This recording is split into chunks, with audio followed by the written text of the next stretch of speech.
Pour ne rien manquer, abonnez-vous maintenant. Pour ne rien manquer, abonnez-vous maintenant.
Oh, hey, my Joe Ferry. Oh, look, I'm Omega. Oh, look, I'm Omega. It's your battle. The fun run back. Oh,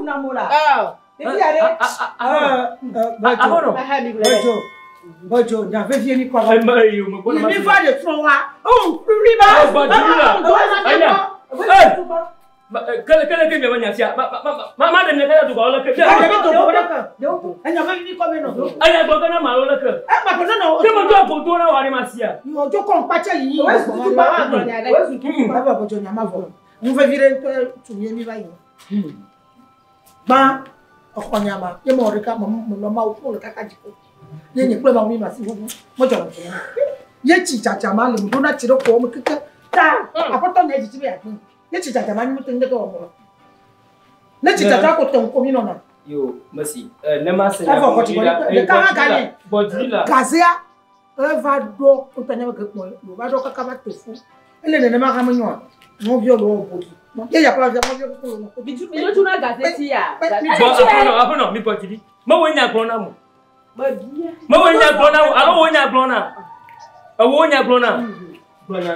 Yo, merci.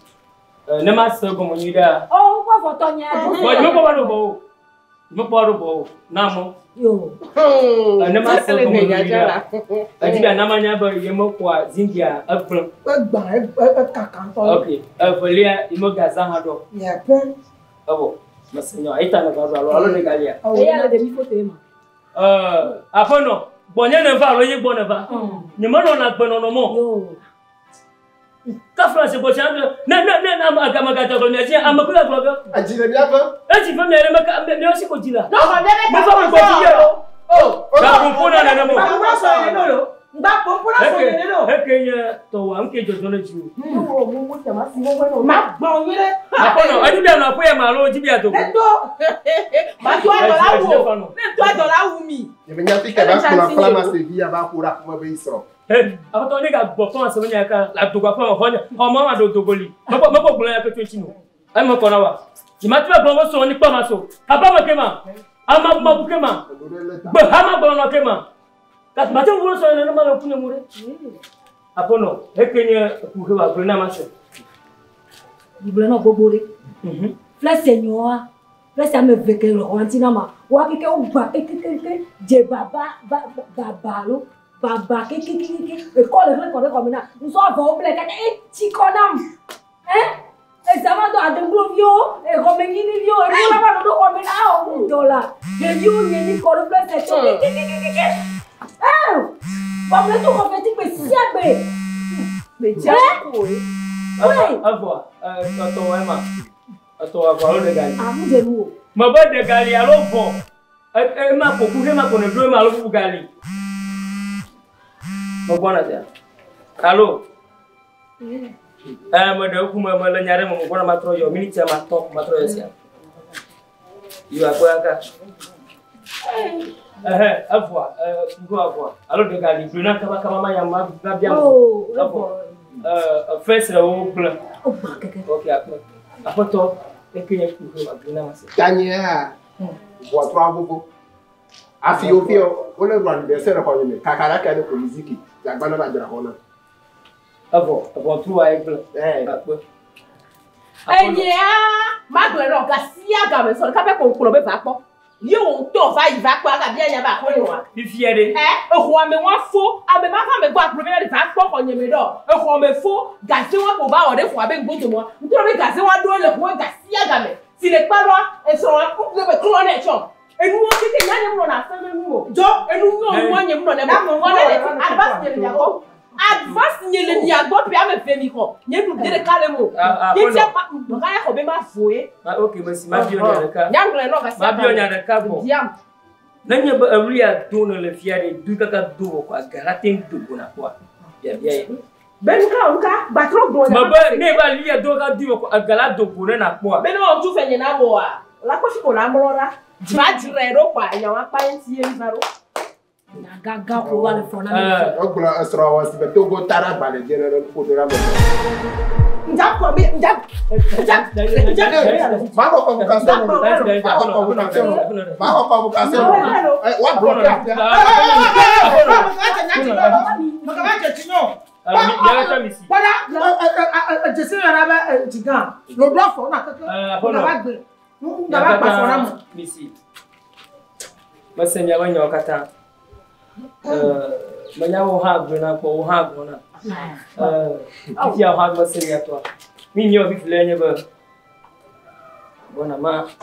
Ok, ma joue le que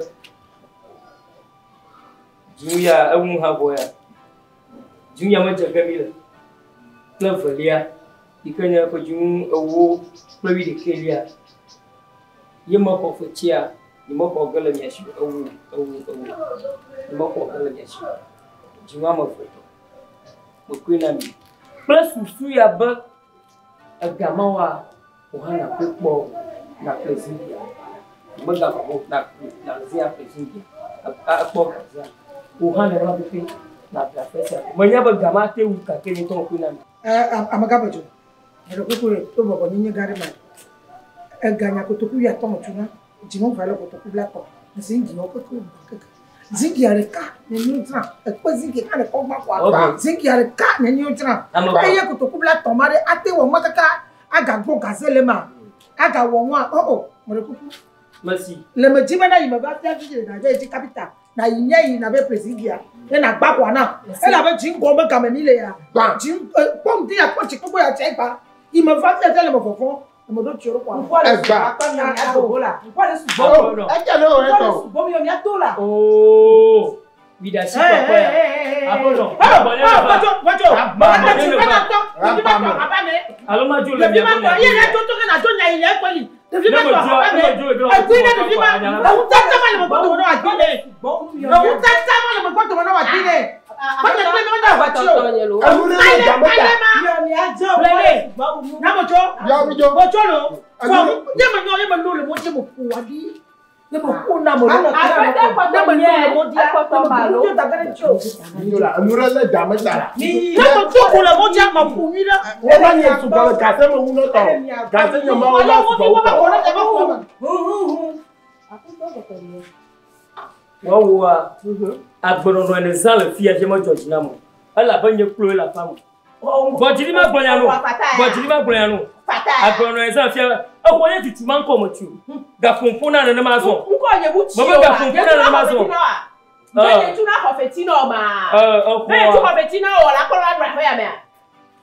Ne pas quoi on est bon et n'y a que ne pour pas ne draro ah bon on draro bon faut dire na de ba va se pia me fait pata me bloton yana ne majo blo ato no bloton yana ne majo allo ma bloton na fi ga dunya halam ya le ma wa maintenant jimu de ka ah okpi na emega na ko drero na de poto appréciement ko drero de poto na manya okpa vous dites quoi jimu me fait maman na o jimu de ka mo tu afona mu mene de poto na namanya bo moto de fima ne manya na ama ko le advance le pia me fait ama ko aha ah accommodé ni me le kuba li tout la fo na ma on la fo mo le po ni me le quoi le ba wo la fo mo na baba ni gatiji on a video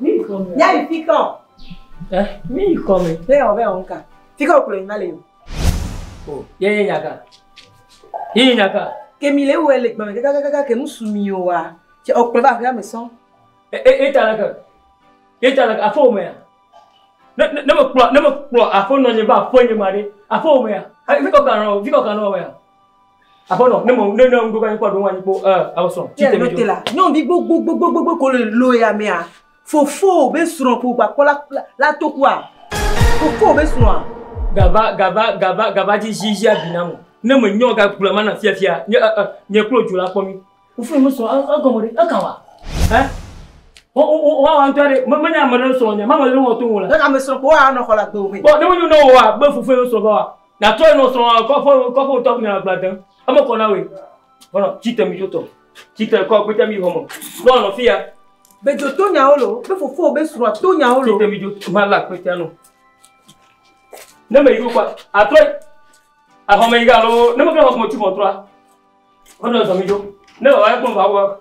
Aiga, daka. Aiga, right cover of Aiga, right cover aton. Agomore. Te fole ipo la bo si wo guma. Guma na golo. Zoma ida ko. Aba mo.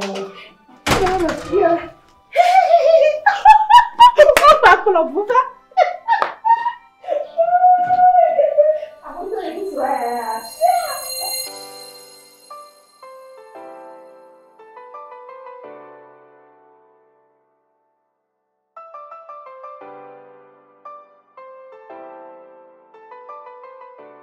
Yo. Wa gado mo to ka. Na ta ba ko le ka. Nto mo de gbele ka na ko ka mo no jojo re. O ne su jo to mo va ga mi agba de ma. Mo ko ka do chona ala ba gali. Amega la. Cho. Cho, ya slo ba gai. Ha? Na slo amagai. Cho. O ba ya o je ko ya re. Ana ba nek ba mapli quoi Nbia ta ya bu ba mapli ka te ta tu nya te si te fia kwa mo bu kwa ju ka mo ma ya mo bu je ba ta ya mo ma ko ka ga le manya gari de magbon nto pe mi ti ma ko ngu ko no fia mi afia mo wa ndi bu le ba na mi clean mi ti mana nya fi ga gari mo ko mi te ko ta wa we po 2 février ma gomme jelka ba ja ku ya ngo du ma o prinu wa ya yo ji ma bino o turu o so globo ya wa to ba po UTB ya bank wa ga ho bo do ni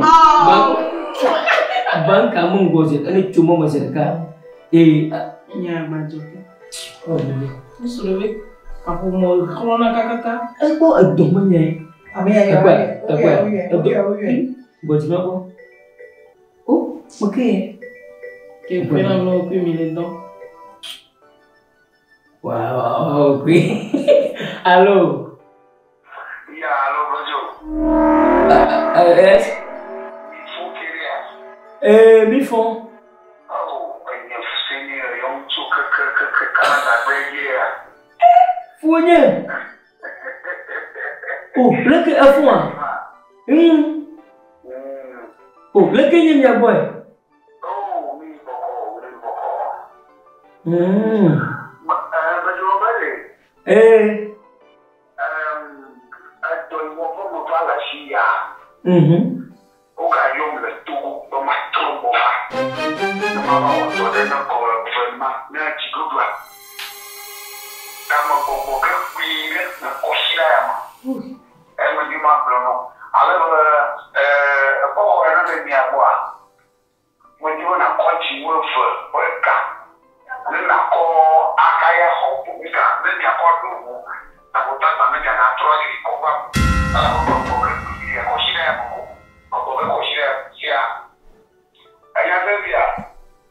Allo. Menyasa to, menyasa.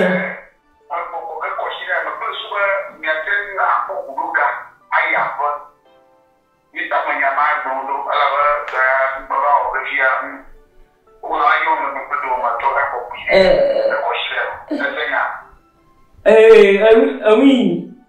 Ta considère beaucoup.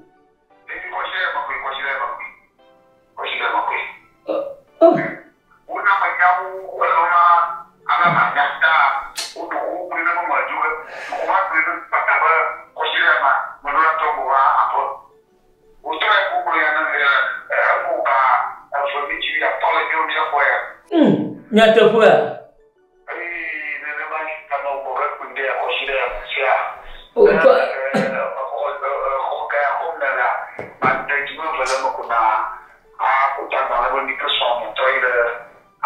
Ayolah, dah siap pamang lah, dah siap pamang lah. Oui lah, apa dia? Comment ma bonne body on a Jim alors pour le capi et un of ma vie.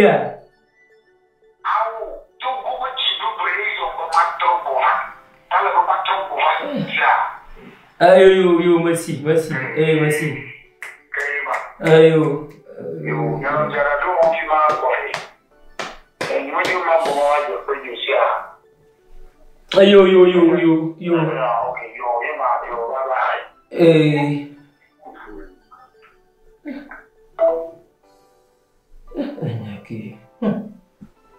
You got to prisoner.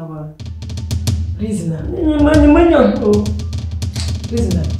Oh, anya fiko kano prisoner manya fiko kano. Anya yo don fia o ma sema. Onya gbo prisoner. Amele gbo prisoner me anya se gbo me le bio a. Wo gbo prisoner manya na. O como ya o via. Ya ga three copy care. Nya mama dak mo jure. Quero como ya. Bon que mon som so doa. Calma. Olha que o menino quer me. Oh, gaga tu imagina mu. Ya. Boga consider mu. Tu vai tudo copia. Nyamai mu, nyamai yo. Okuga. Baga tu abo ya ji kokwa.